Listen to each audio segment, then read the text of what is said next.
Hi everybody, it is Monday night. We have started a new series called The Truth About Weight Loss, where I just take some brief minutes to talk to you about whatever your health goal is, how to really help you get there. Because there's so much gimmicks and garbage out there that I really want to kind of teach you the truth on how your body really works and kind of overcome some of those myths and dispel some of that garbage. So we're talking tonight a little bit about when is a calorie not a calorie. So, I think it's still funny that some of the old information still perpetuates that, energy in, energy out, which there's a little bit of validity there, but not enough to make that the only thing that we should be talking about. So we're going to talk about what makes a difference and when is a calorie not really a calorie. Now, last week we talked a little bit about the difference between weight loss versus fat loss.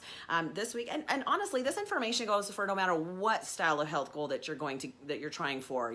I work with a lot of guys that are trying to build and put on some size, and at some point, a lot of them think, well, I can eat whatever the heck I want, right? Because those calories just all go to build. But it doesn't really work that way. A lot of it does go to fat if you don't look at it correctly. So let's talk a little bit about what a calorie isn't really a calorie. Now, honestly, doesn't it just make sense? It should be good common sense that not all calories are the same, right? Number one, the different macros are different. Your body treats them differently. It breaks them down differently. There's different metabolic pathways that it utilizes to break it down for energy. So you can't just say, whatever it is. Hi, Adrian. You like my couch? It's such a comfy couch. I love this spot. This is my spot. Been holding my grandbaby right here as well. So, when you deal with the different macronutrients, you're dealing with different calorie intake. The hard thing too is that when you're listening to things about how calories work, you're talking about scientists that break it down in a laboratory in a certain way. Our body doesn't work that way. Everybody's bodies are different. Each of us needs a little bit different when it comes to nutrition. And of course, we have a lot of genetic predispositions for certain things. So you can't just look at it and go, an apple and a Pop-Tart are the same thing. If they're the same calories, it's not a big deal. The macronutrients are different. So, you've heard the basics that, carbohydrates are approximately 4 calories per gram. Proteins are 4 calories per gram. Fats are 9. And of course, alcohol is its own thing. But it just doesn't work that way because of how your body breaks it down and when it starts to absorb the different nutrients. There's a lot of factors that play a role in that. So you can't just say, well, it just all works the same in my system. Especially like proteins. Proteins have an extreme thermic effect where your body actually has to heat up hotter to break it down. It takes longer to break down the proteins and break those down into the amino acids that your body can utilize to build and maintain muscle or for energy. So again, it's just not the same. So when my clients ask me, well, what should my breakdown, what should my percentages of the different macronutrients be? Well, that depends on your goal and it depends on, how your body utilizes them. So I always start with some basic science and some basic formulas, and then I watch to see how their body responds. And then we kind of go from that direction. And of course, I always ask a lot of family history issues as well as some background as well. But everything, there's just so much more science to it. I know that we're all trying to make it super simple, which to an extent we can if we look at things correctly and really, again, common sense, right? But even some things like fructose versus glucose, they're both sugars, but your body utilizes them a little bit different. So I don't know why, Rob. He says my voice sounds really, really deep on this feed. I have no idea. Check them all. Maybe, who knows? Maybe it's this time of year. But fructose is, so glucose your body actually utilizes, breaks it down, your cells use it. Whereas fructose goes directly to the liver where it has to metabolize and do some different things. So again, that's where kind of some issues with like fatty liver disease and some things like that come into play. So you can't just look at everything. When I work with clients for competitors, like when they're getting ready to get on stage, throughout the season, we actually change, even within the macronutrients, the type of, let's just say, proteins that they're eating because of how the body absorbs them. So, there's just a lot more than people realize. So, for the average person, we want to keep it simple. We want you to learn a little bit about, how those, again, let's stick to things like just eat cleaner. Let's cut out processed food. We'll talk about that in a second, but yeah, so you can't just focus on the calories in, calories out method. There's just too much more information there. Second is quality. Again, The whole If It Fits Your Macros program, hey, ice cream's a carbohydrate. It can fit my macros. The quality matters as well. If it's a highly processed food, your body breaks it down and absorbs much more of it much quicker than if it's, say, an apple where it has fiber and nutrients and vitamins and minerals that your body is actually utilizing in a totally different way. So again, it's not, the quality does matter. If you can focus on clean, unprocessed food, your body does not absorb as much of it as it would something that is obviously refined, broken down. That's just how your body works. That's one of those things where, because of course, processed food does not have a whole, we say it's empty calories for a reason. There's really nothing. Your body runs on the micronutrients, the minerals, the actual products that the whole food contains. And so when you are eating unprocessed crap, even to the point where there are hormones or there's things that your body does when you're eating clean whole foods in order to feel satiated that processed food cannot do for you. So you're kind of, especially when you're eating a lot of processed sugar or highly refined sugar products, you don't get the satiety. It actually messes with your leptin and your ghrelin levels, which are your hunger and your satiating hormones. So your body just doesn't feel full. If you think about it, no one can eat 40 plus ounces of steak. You get to a point where you're so full, you're like, I can't eat one more bite of protein. However, you open the pint of ice cream, you can eat the whole thing. So that should kind of tell you where, obviously protein really is very satiating. It's very dense in how your body responds to it. Same thing with fats. Fats are very energy dense, right? 9 calories per gram.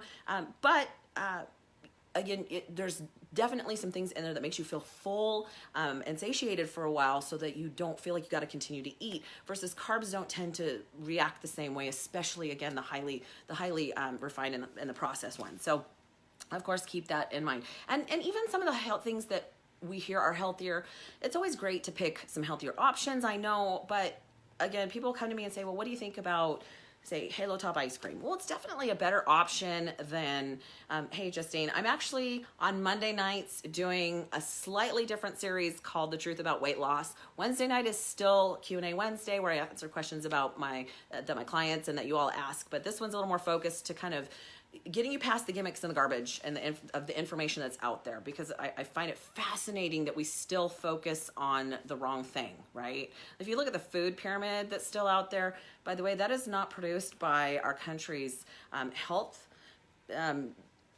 whatever you want to call it, the health people. It's by the agriculture people, the Department of Agriculture, not the Department of Health. So I find it super funny that we're still looking at that carbs should make such a big portion of our intake when it really shouldn't.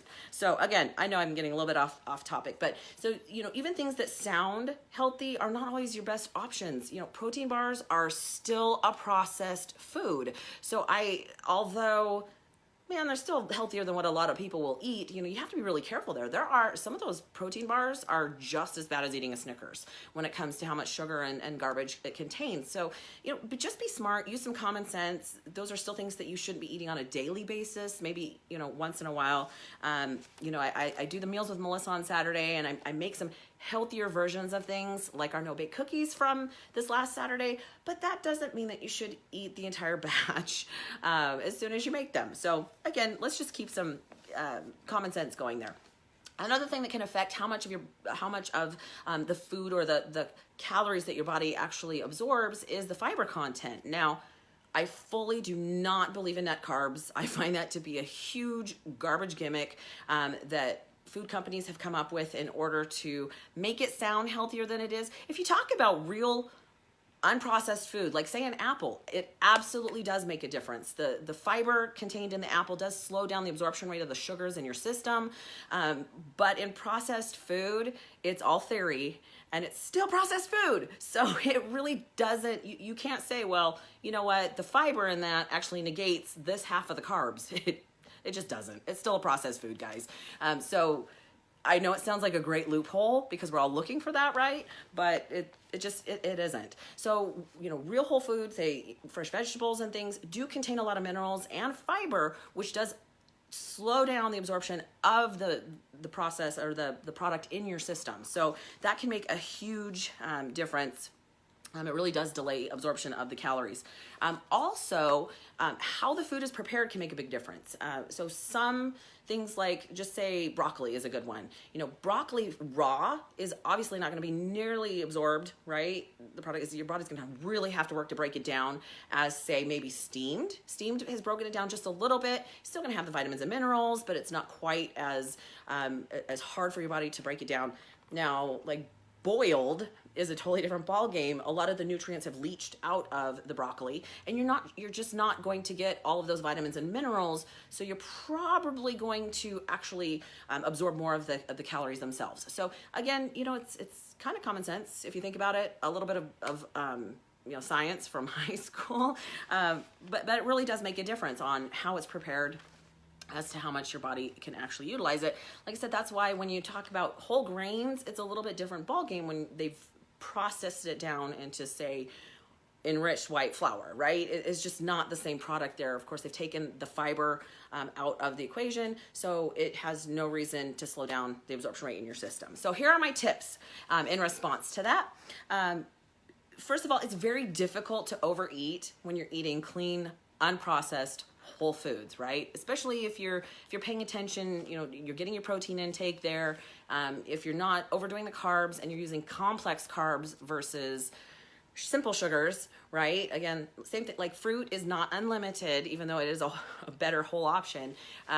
You know, it's really difficult if you're eating clean whole food, because your body actually is triggered by the product, right? The hormone is triggered to say, hey, you know what? I'm full. So sticking with as much clean whole food is super important. Number two, you know, especially, I wrote a whole ebook on this, low calorie diets and really restricting your calories are not going to help you in the long term. As a matter of fact, you can do a lot of metabolic damage that way, and really kind of dropping your metabolism. So it's not about reducing the calories, it's about reducing the crap. Same thing with carbs, guys. It's not about cutting out carbs necessarily. Now, there are certain times and places where that is appropriate. Somebody who is, you know, full-blown type 2 diabetic, or has, you know, some real insulin resistance problems or some metabolic issues, that dropping the carbs might be the best option. But for most of us, we just need to cut the crap, not the carbs, because we're eating the complex carbs. We're still getting those great vitamins and minerals and nutrients that those are providing, without it just completely breaking down into sugar in our system. So I think that's really important. Also, you know, I've really thought about whose problem it is that we're dealing with obesity as a nation and all of these metabolic problems. And, you know, I think it's kind of full circle at this point. You know, the food industry makes it because we buy it, right? And of course, they're doing their job. They've got the scientists that are cranking out the perfect flavor. We call that hyperpalatable bliss point, you know, because they want you to buy more of it, because they've got it, their stock holders want to actually make money, right? So of course they're going to do their job. So I think that we as a nation have to really kind of come down and take some responsibility and say, you know what, if we don't buy it, they're not going to make it. So I think there's a balance there. You know, educate yourself. It took me really having to sit down and learn a lot about nutrition, how the body works. And I still do a lot of reading because I find it fascinating, but it also motivates me, you know, finding out what sugar truly does to your system, how quickly it ages your insides, and how it really does break down and cause a lot of issues, such as, you know, atherosclerosis that we originally thought came from a different direction. And that's why we have all that low food garbage or low fat foods. Learning how your body responds to all that makes a huge difference in how I treat food now and how I choose to fuel my body, because I don't want to grow old. Age should not be a chronic disease, right? You know, if we eat well, if we treat our bodies well, if we exercise, and if we really try to reduce stress, we should have some pretty amazing lives, some really great quality of life while we're on this earth. So just keep that in mind. Okay, so hopefully you learned tonight why not all calories are a calorie, right? Because we've got some different reasons why they might not be absorbed as the same. So we'll do this every Monday night. Monday night is the truth about weight loss. which of course I believe in fat loss. Tuesday or Wednesday nights are Q&A Wednesday, where I answer your questions. So, if you have a question, please leave a comment below. You can also message me directly. I get my best ideas from you guys. And then Saturday mornings at 10 a.m. Pacific Standard Time is Meals with Melissa, where I try to come up with a really great option or a great recipe that's simple and gives you something that might be great to make for your family. So have an incredible week, you guys, and enjoy your January. Bye now.